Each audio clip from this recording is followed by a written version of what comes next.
Então, começamos o segundo bloco. Nesse bloco, nós vamos, cada um na sua perspectiva, dizer do que se pensa e do que se faz em função da humanização, na abordagem, na prática, na teoria, né, da sua forma de atuação hoje.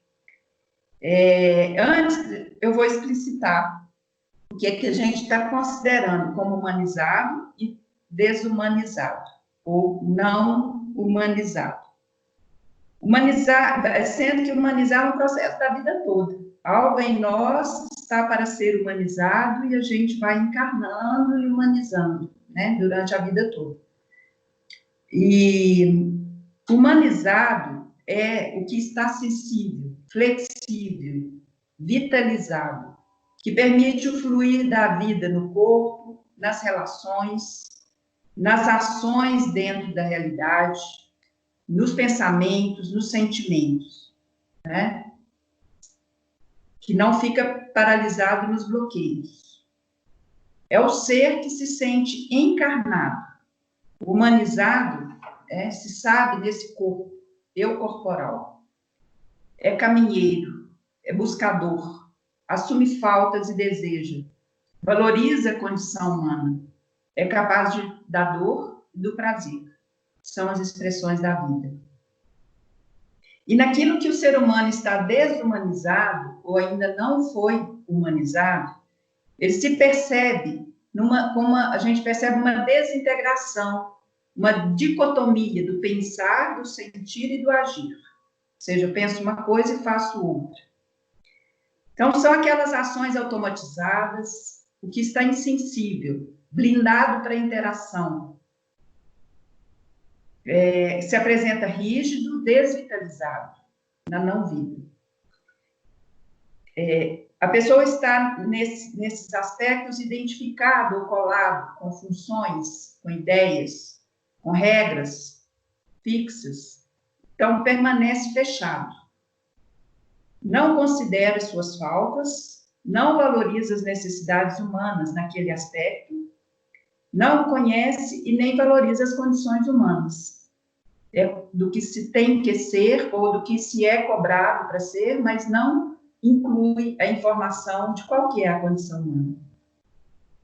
Nesse sentido, fica paralisado, fica na inércia, que é também uma repetição inócua. Então, com essa introdução, eu vou pedir aos meus caros colegas que tragam as suas perspectivas sobre a humanização, sobre humanizar, e como na sua prática você contribui para esse processo. A Vânia pode começar?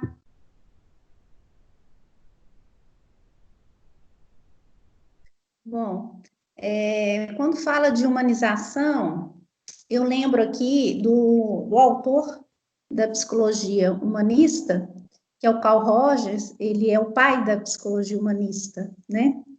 E ele tem um conceito de natureza humana que eu me identifiquei muito na graduação e me direcionou muito, né, no caminho aí profissional.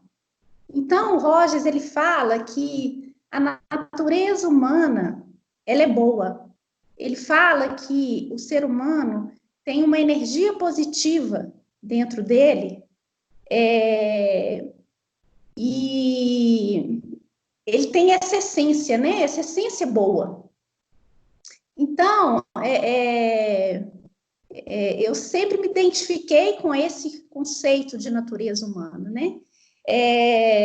Só que ele fala o seguinte, que muitas vezes o ser humano, ele se afasta dessa essência, ele afasta da sua própria natureza, dependendo do que ele vai viver, dependendo das experiências, dependendo do ambiente que ele vive, dependendo das relações estabelecidas, né, desde quando ele nasce.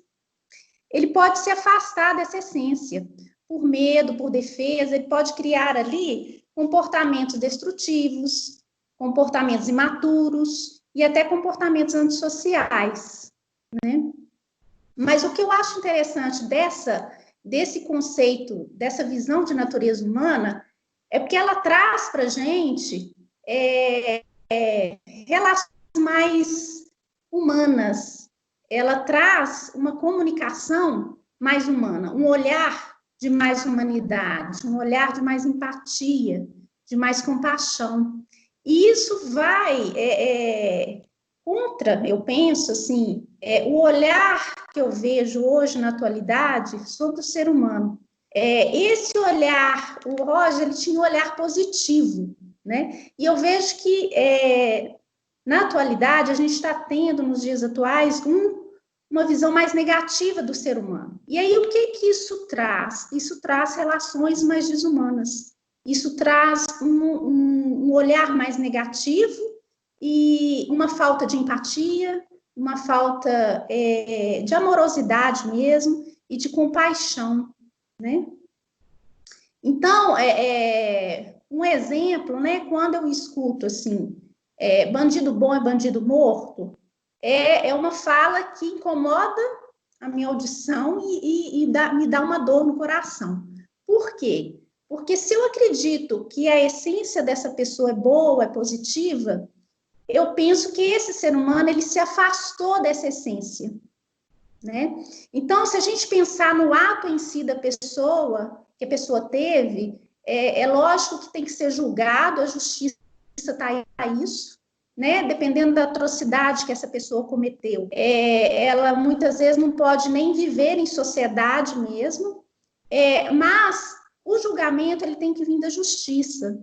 O ser humano não pode fazer esse julgamento.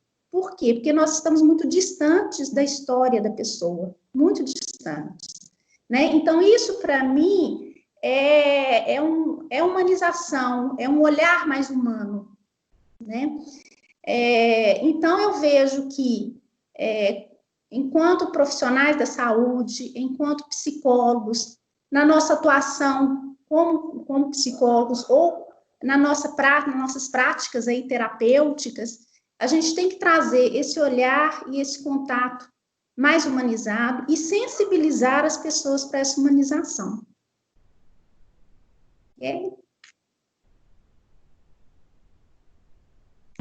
Ok, obrigada, Marli. Eu vejo que na prática da cinesiologia, eu vejo muito presente esse aspecto da humanização, no sentido de que o terapeuta vai ajudar o cliente a esses ruídos da comunicação que o cliente tem com ele mesmo, né? Então, pegando um pouco da fala da Vânia, né? Que é até um princípio da abordagem humanista, né? Que é a congruência, ele retomar essa congruência com ele mesmo, que antes ele construir uma comunicação com o outro, ele tem que construir uma comunicação com ele mesmo, né? Então, a cinesiologia vai ajudar a pessoa justamente nesse aspecto de retomar essa congruência da pessoa com ela mesma, e ampliar o campo de consciência dela, para ela poder lidar com as dificuldades, com o sofrimento, de uma forma mais saudável, de uma forma mais suave, né? Isso não ser algo tão agressivo, né? Violento com ela mesma. Então, que ela possa desenvolver essa amorosidade, essa ternura, primeiro com ela mesma, porque antes de você ofertar isso para o outro, né? Você tem que se ofertar, você tem que ser generoso com você mesmo, né? Então, a cinesiologia vai focar muito nesses aspectos mais sutis, né? Energéticos e mais sutis do ser humano. Ok? Obrigada. Amanda. Então, dentro da perspectiva, né, na minha prática profissional enquanto psicoterapeuta, eu vejo que é muito isso, né, o próprio nome, psicoterapia relacional, o viés que a gente trabalha nesse viés da relação entre nós, enquanto psicoterapeutas, e aquela pessoa, aquele ser humano que está ali diante da gente. Por meio dessa relação, nós vamos construindo ali um caminho para se humanizar de uma forma verdadeira, afetuosa, aquilo que não é conhecido, não é humanizado. E aí, esse é um caminho, né, assim, que traz retornos aí num contínuo, né, e que eu vejo que atualmente nossa sociedade está muito carente desses encontros verdadeiros, afetuosos, que nos fazem relembrar a nossa condição humana, né, impermanente, imperfeita.